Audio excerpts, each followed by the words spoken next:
What's good, you guys? This is RTL YTSGaming back at again with another video. Today we got Dead Island 2 zombies and weapons. Everything you need to know. Let's get into it.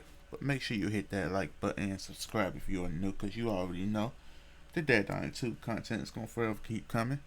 Reactions, gameplay. I'm streaming the night of the game coming out, which is actually this week. So make sure you sub up so I can play with you guys and you can watch the content. Let's get into it.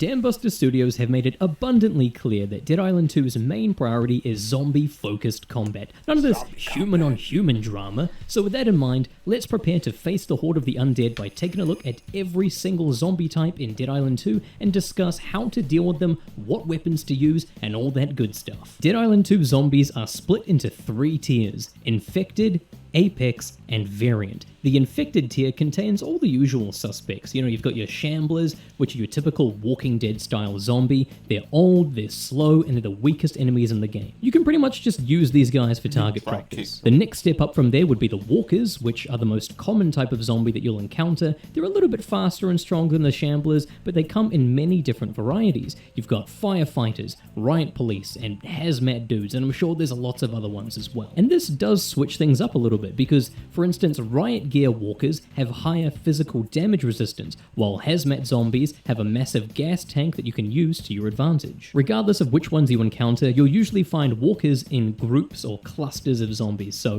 that makes it pretty easy for them to catch you off guard. And of course, the next step up from the Walkers would be the Runners, known as Infected in Dead Island and Virals in Dying Light. Somehow, they're all very athletic. You know, every single runner is just a speedy boy. Wouldn't it be nice and refreshing to, like, fight some recently infected fatties for once? Anyway, once they've caught up to you, these guys like to pounce at you, which can actually work to your advantage and leave them vulnerable if your reflexes are on point. There are specific skill cards, which I have a separate video on, that can enhance your block or your dodge so that it will stun the zombie if you time it correctly, but even in general, even if you don't have those cards equipped, that's going to be your strategy. Either walk backwards while swinging your weapon as they're coming towards you, or do a little dodge, a little sidestep, and beat them up while they're rolling on the ground. Or you can just do what I did in the original Dead Island and just stand still and throw a wrench at their face and just watch them stop running. Anyway, they're fast, they deal high DPS, but they don't have much health. Lastly, in the Infected tier, we have Crawlers, which are kind of a subset of Walkers, so watch your ankles, and if you happen to take a Walker out by the kneecaps,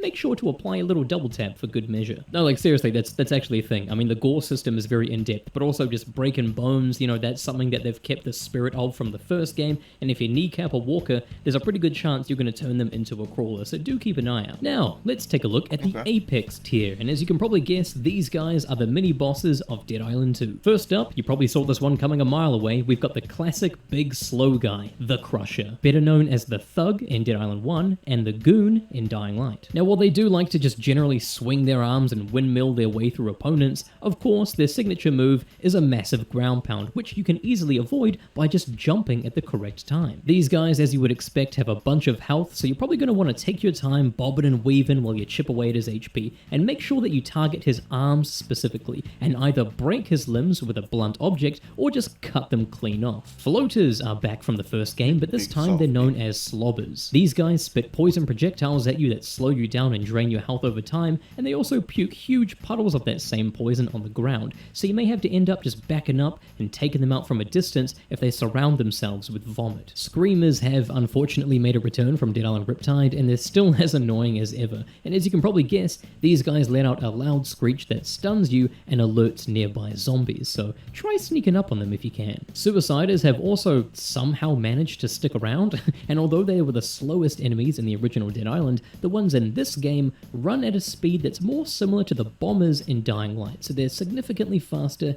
Keep your distance, just detonate them with a ranged attack, especially when they're standing around other zombies. At that point, they're pretty much just walking propane tanks that you can use to take down other bosses. And lastly, in the Apex tier, we have by far the most terrifying zombie, the Butcher. Just like in the previous games, these guys have the speed of runners, the strength of crushers, and the ungodly ability to heal themselves if you give them a chance to. The moment you see this dude run away to nearby corpses to start feasting on them and heal himself, that is your chance to interrupt him and deal big damage. But yeah, fighting these dudes is gonna suck. I mean, just look at their sharpened bones they've got for arms. And if that wasn't bad enough, first of all, some of them are dressed like clowns, like there is an actual boss called Butcho the Clown, so sucks for you if you hate clowns, and also, it sucks for you if you hate spiders, because people who have played this game early have mentioned that some of the moves they do are kind of spider-like, so yeah, have fun with that. Lastly, there's the variant tier, which are basically just spicy zombies. No, actually, there's the Inferno Crusher, which are just like the regular crushers, except they're ginger. Anyway, as you'd probably expect, fire-modded weapons and molotovs and things like that, they're not going to be very effective against this guy,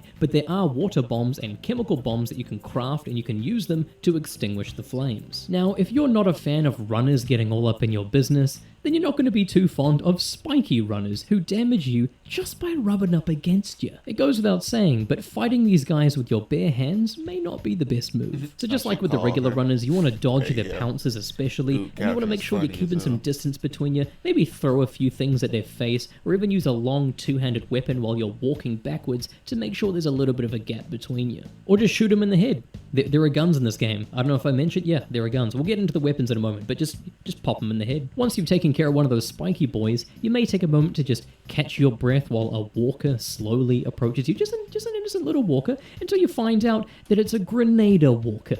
Yeah, we don't know yet if these guys can self-detonate like suiciders do, but it is confirmed that you can set them off and take a step back and just enjoy the fireworks just like you can with hazmat zombies. I'm guessing if they could self-destruct, they would just be too close to suiciders at that point, so for the most part, these guys are going to be more helpful than they will be harmful, but if you're swinging a baseball bat in a group of zombies, you need to be really careful if you accidentally hit this guy and you remain too close. And lastly, my good friend Oni Zombies got to play the game early at PAX, and he encountered an electrified screamer. It does seem overall that environmental combat is something that devs have really been highlighting so far, whether it's elemental zombies, blowing up explosive barrels, extinguishing flames, or even tossing a car battery into a swimming pool. And of course, elemental modifications play a big role in the weapon crafting system, which works in a pretty similar way to the original game. First of all, you need to be at a workbench, you can't just craft things on the go, and secondly, you use a combination of crafting materials and zombie parts to boost your weapon stats and apply elemental effects. It's just a little bit cooler than Dead Island 1's version of upgrading your weapon damage, where you just